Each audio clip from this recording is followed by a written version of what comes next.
നിങ്ങൾക്കൊക്കെ കണ്ണിച്ചോരയുണ്ടോ? കോട്ടും സൂട്ടും കൂളിംഗ് ഗ്ലാസും ഇട്ട് ധരിച്ചു വരാനായിട്ട് ഇവിടെ എന്താ ഫാഷൻ ഷോ നടക്കുന്നുണ്ട്. അത് പ്രൈസ് മണി എവിടെയൊക്കെ സ്പോൺസർ ചെയ്തിട്ടുണ്ടോ അതൊക്കെ തുടരുക തന്നെ ചെയ്യും. അതായത് ബിഗ് ബോസ് 8 ഇനി ലേറ്റ് ആവും, ബിഗ് ബോസിന്റെ ഭാവി എന്ത് എന്നൊക്കെ ഇവർക്കതൊരു പ്രൊമോഷനും കൂടിയാണ്. പ്രൈസ് മണി എവിടെയൊക്കെ സ്പോൺസർ ചെയ്തിട്ടുണ്ടോ അതൊക്കെ തുടരുക തന്നെ ചെയ്യും. അതായത് ബിഗ് ബോസ് 8 ഇനി ലേറ്റ് ആവും, ബിഗ് ബോസിന്റെ ഭാവി എന്ത് എന്നൊക്കെ ഡേറ്റ് കൺഫേം ചെയ്തിട്ടില്ല. ഒരു കാര്യം മാത്രമാണ് നമ്മളോട് പറഞ്ഞിട്ടുള്ളത്, നേരത്തെ ഉണ്ടാകും എന്നുള്ളത്. 1.5 വർഷത്തിന് ശേഷമാണ് സീസൺ എന്നുള്ള സംശയം സാധാരണ മനുഷ്യന്മാർക്ക് തോന്നുന്നതാണ്. അതേ നമുക്ക് തോന്നിയിട്ടുള്ളൂ. അതൊരു ഫാഷൻ ഷോയ്ക്ക് പോകുന്ന രീതിയിൽ നിങ്ങൾ കാണാതെ അതൊരു കവചമായിട്ട് നിങ്ങൾക്ക് കണ്ടൂടെ? മുന്നോട്ട് പോകുന്നത് നാളൊരിക്കൽ ഗവൺമെന്റിന് തോന്നുകയാണ് ഇത് വേണ്ട എന്ന് തോന്നുകയാണെങ്കിൽ വേറെ കമ്പനി വരും. മാർച്ച് ഏപ്രിൽ ആ ഒരു കാലഘട്ടത്തിൽ തന്നെ സീസൺ 8 ഉണ്ടാവും. അല്ലെങ്കിൽ റോയ് സാറിന് ഇങ്ങനെ സംഭവിച്ചു എന്ന് കരുതിക്കൊണ്ട് ബിഗ് ബോസ് ഇനി ഇല്ല, ബിഗ് ബോസ് നിർത്തി, ബിഗ് ബോസ് വൻ നഷ്ടത്തിലാണ് എന്നൊന്നൊക്കെ പറഞ്ഞേക്കല്ലേ. Hello guys, welcome back. ഞാൻ വിപിത. നമ്മുടെ പുതിയൊരു വീഡിയോയിലേക്ക് എല്ലാവർക്കും സ്വാഗതം. ഇപ്പോൾ നിങ്ങൾ കണ്ട ഒരു വീഡിയോ അല്ലേ, തുടക്കം കണ്ടൊരു വീഡിയോ, ഈ ഒരു വീഡിയോ കണ്ടപ്പോൾ ഉണ്ടല്ലോ പലർക്കും അങ്ങോട്ട് സഹിക്കുന്നില്ല. ഇത് സഹിക്കാത്തതിൻ്റെ കാരണം എന്താണെന്നറിയോ? അവർ നല്ല വൃത്തിയിൽ നല്ല വേഷം ധരിച്ചു വരുന്നത്. അവർ കൂളിംഗ് ഗ്ലാസ് വെച്ചിട്ടുണ്ട്. കൂളിംഗ് ഗ്ലാസ് വെച്ചതിൻ്റെ പേരിലും ഇങ്ങനൊരു വസ്ത്രം, നല്ലൊരു വസ്ത്രം ധരിച്ചതിൻ്റെ പേരിലും ഇവർക്കെതിരെ ചില മനുഷ്യർ എത്തുന്നുണ്ട്. എത്തുന്നവരോട് ഞാനൊരു കാര്യം ചോദിക്കട്ടെ, നിങ്ങൾക്കൊക്കെ കണ്ണിച്ചോരയുണ്ടോ? ഭർത്താവ് മരിച്ച് അല്ലെങ്കിൽ സ്വന്തം അച്ഛൻ മരിച്ച് മൃതദേഹം കാണാനായിട്ടാണ് ഇവർ ഓടിപ്പാഞ്ഞെത്തുന്നത്.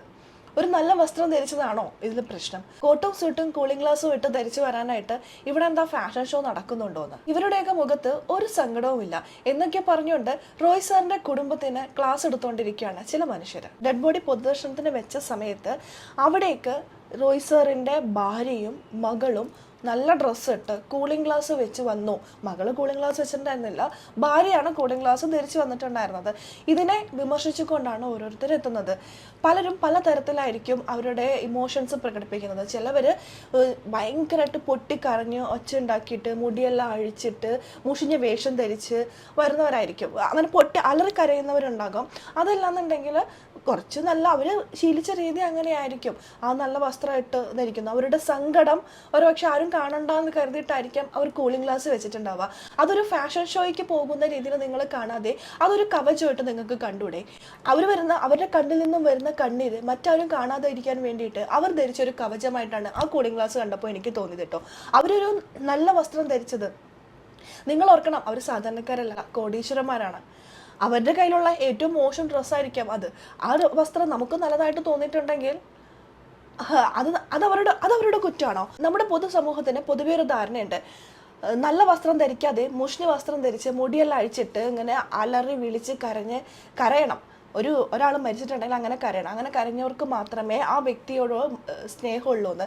അങ്ങനെ കരയാതെ പലരും പല തരത്തിലായിരിക്കും അവരുടെ സങ്കടം പ്രകടിപ്പിക്കുന്നത്, അവരുടെ ഇമോഷൻസ് പ്രകടിപ്പിക്കുന്നത്. ഇങ്ങനെ ചിലവർ വിഷമമൊക്കെ ഉണ്ടെങ്കിൽ അത് കരയാതെ മനസ്സിൽ ഇങ്ങനെ പിടിച്ചു നിർത്തുന്നവരായിരിക്കാം. എന്ന് കരുതിക്കൊണ്ട് ഈ അലറിക്കരഞ്ഞവർക്ക് മാത്രമേ സ്നേഹം ഉണ്ടാകുള്ളൂ എന്നാണോ? നമ്മുടെ കുടുംബത്തിൽ നിന്ന് ഒരാൾ നഷ്ടപ്പെട്ടിട്ടുണ്ടെങ്കിൽ അതിപ്പോൾ എല്ലാവർക്കും ആ ഒരു വേർപാട്, ആ നഷ്ടം എന്ന് പറയുന്നതിൻ്റെ വില ഒരുപോലെ തന്നെയാണ്. അത് പണക്കാർക്ക് ഇങ്ങനെ, പാവപ്പെട്ടവർക്ക് ഇങ്ങനെ എന്നൊന്നുമില്ല. എല്ലാവരും തങ്ങൾ കരുതുന്ന പോലെ തന്നെ ഇമോഷൻസ് പ്രകടിപ്പിക്കണോ? വിദേശ രാജ്യങ്ങളിലൊക്കെ കാണണം, അവരുടെ പ്രിയപ്പെട്ടവർ മരിക്കുമ്പോൾ കോട്ടും സൂട്ടൊക്കെ ധരിച്ച് വളരെ നല്ല വെൽ ഡ്രസ്ഡ് ആയിട്ടാണ് അവരുടെ പ്രിയപ്പെട്ടവരെ യാത്രയാക്കുന്നത്. നമുക്കിവിടെ ഒരു വസ്ത്രം ധരിച്ച് ഒരു കരയുന്നത്, കണ്ണീര് മറ്റുള്ളവർ കാണാതിരിക്കാൻ വേണ്ടിയിട്ട് കൂളിംഗ് ഗ്ലാസ് വെച്ചിട്ട് ആ ഭാര്യ വന്നപ്പോൾ ആ ഭാര്യ ഫാഷൻ ഷോയ്ക്ക് വന്നിരിക്കുകയാണോ എന്നൊക്കെ ചോദിച്ചുകൊണ്ട് ഇങ്ങനെയൊക്കെ പറയാനായിട്ട് എങ്ങനെ തോന്നുന്നു അല്ലേ? ഇങ്ങനെയൊക്കെ പറയുന്ന മനുഷ്യരോട് എന്തു പറയാനാ? നിങ്ങൾക്ക് തോന്നിയത് നിങ്ങൾ പറഞ്ഞോ. റോയ് സാറിന്റെ മരണത്തെ തുടർന്ന് പലതരത്തിലുള്ള ദുരൂഹത ഫീൽ ചെയ്തിട്ടുണ്ട്. ഇത് മരണമാണോ, കൊലപാതകമാണോ, എന്തിനാണ് മരണമാണ്, സ്വയം വെടിയുയർത്തി മരിച്ചാണെന്നൊക്കെ അറിയാം. എങ്കിലും ഇതിന്റെ പിന്നിൽ എന്താണ് നടന്നിരിക്കുന്നത്, IT ഡിപ്പാർട്ട്മെന്റ് റെയ്ഡ് നടന്നപ്പോൾ എന്താണ് സംഭവിച്ചത് എന്നൊക്കെ അറിയാനായിട്ട് ആകാംക്ഷപൂർവ്വം കാത്തിരിക്കുകയാണ് ജനങ്ങളെ. അത് സംശയം ഉണ്ടാകും, കാരണം കടങ്ങളില്ല, നല്ല ഫാമിലി ഉണ്ട്, ലയബിലിറ്റീസ് ഇല്ല. അങ്ങനെയൊക്കെ ഇരിക്കുക ഒരാളെ എന്തിനാണ് ഇപ്പോൾ ഇങ്ങനെ ഓരോ പ്രവണത ചെയ്യുന്നത്, ഇങ്ങനെ ഒരു പ്രവൃത്തി ചെയ്യുന്നത് എന്നുള്ള സംശയം സാധാരണ മനുഷ്യന്മാർക്ക് തോന്നുന്നതാണ്. അതേ നമുക്ക് തോന്നിയിട്ടുള്ളൂ. സാറിന്റെ ഓഫീസിൽ നിന്നും ഡയറി കണ്ടെടുത്തിട്ടുണ്ട്. ഈ ഡയറിയിൽ 9 പേജുള്ള ഒരു ആത്മഹത്യ കുറിപ്പുണ്ട്. ജനുവരി 31 സഹോദരനെ വിളിച്ചിട്ടുണ്ടായിരുന്നു, നേരിൽ കാണണമെന്ന് പറഞ്ഞിട്ടുണ്ടായിരുന്നു.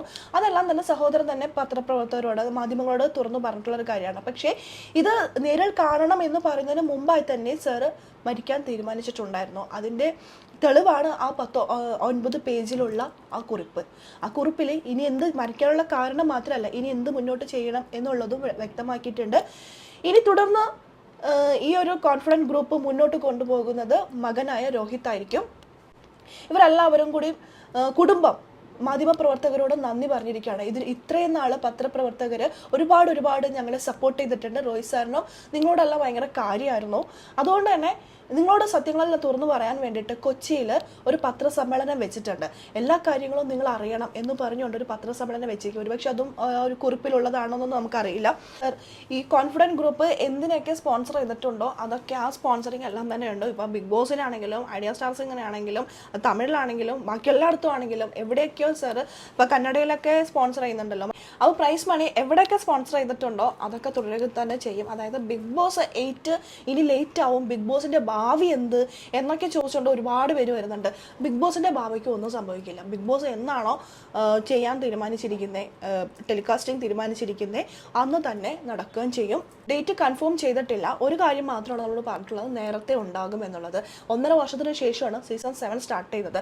അത്രത്തോളം വൈകില്ല. മാർച്ച് ഏപ്രിൽ ആ ഒരു കാലഘട്ടത്തിൽ തന്നെ സീസൺ 8 ഉണ്ടാവും. അല്ലെങ്കിൽ റോയ് സാറിന് ഇങ്ങനെ സംഭവിച്ചു എന്ന് കരുതിക്കൊണ്ട് ബിഗ് ബോസ് ഇനി ഇല്ല, ബിഗ് ബോസ് നിർത്തി, ബിഗ് ബോസ് വൻ നഷ്ടത്തിലാണ് എന്നൊന്നൊക്കെ പറഞ്ഞേക്കല്ലേ. ബിഗ് ബോസ് അടുത്ത് തന്നെ ഉണ്ടാകും. ബിഗ് ബോസിന്റെ ഭാവിക്ക് ഒന്നും സംഭവിച്ചിട്ടില്ല.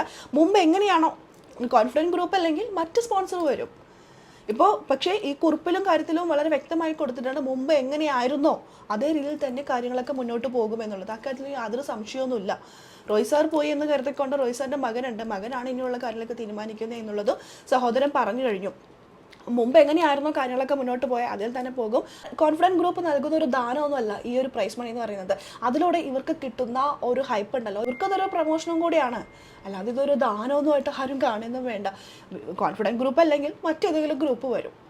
ഇപ്പോൾ കോൺഫിഡൻറ്റ് ഗ്രൂപ്പായിട്ട് തന്നെയാണ് മുന്നോട്ട് പോകുന്നത്. നാളൊരിക്കൽ കോൺഫിഡൻറ്റിന് തോന്നുകയാണ് ഇത് വേണ്ട എന്ന് തോന്നുകയാണെങ്കിൽ വേറെ കമ്പനി വരും. അതുകൊണ്ട് ബിഗ് ബോസ് നിർത്താൻ പോവാണ് എന്ന് കരുതി വിഷമിച്ചിരിക്കുന്നവരോട് ബിഗ് ബോസ് ഒന്നും നിർത്താൻ പോകുന്നില്ല.